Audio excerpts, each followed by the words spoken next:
Canberra for Cam's Mortgage Minute on Wednesday, April the 3rd.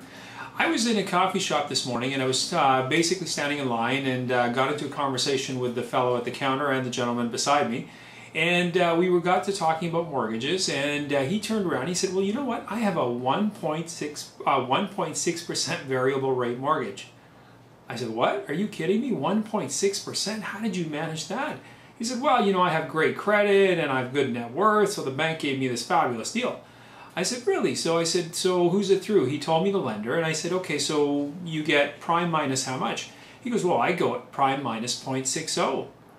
I said, okay, well, prime's at 3, that puts you at 2.4%, sir.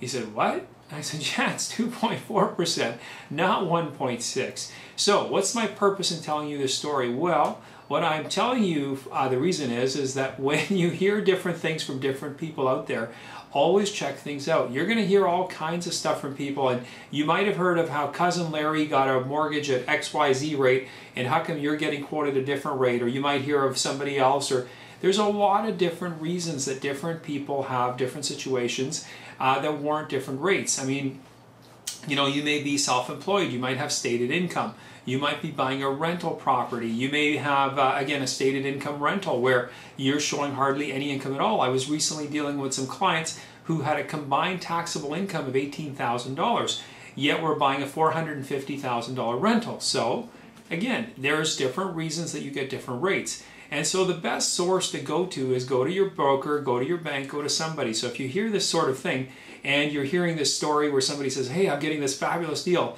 there's always more to it. Not that there isn't great rates. I mean, that's what we're committed here to do. We will always endeavor to find you the best possible deal we can. However, we're going to go through the effort of actually making sure that it's all correct and valid. And if you hear some of these fabulous stories out there, just got to take it with a grain of salt, because not everything is how people remember it. They're not being disingenuous. The bottom line is that it's usually people have selective memory. They remember what they want out of the conversation. So if they're telling you some kind of insane rate, check it out, get the details, ask them to double check, because it's usually is, if it sounds too good to be true, as the old saying goes, it usually is. So what are rates doing? Well, rates are still hovering pretty low. I mean, there's some amazing deals out there, both on the fixed and the variable side.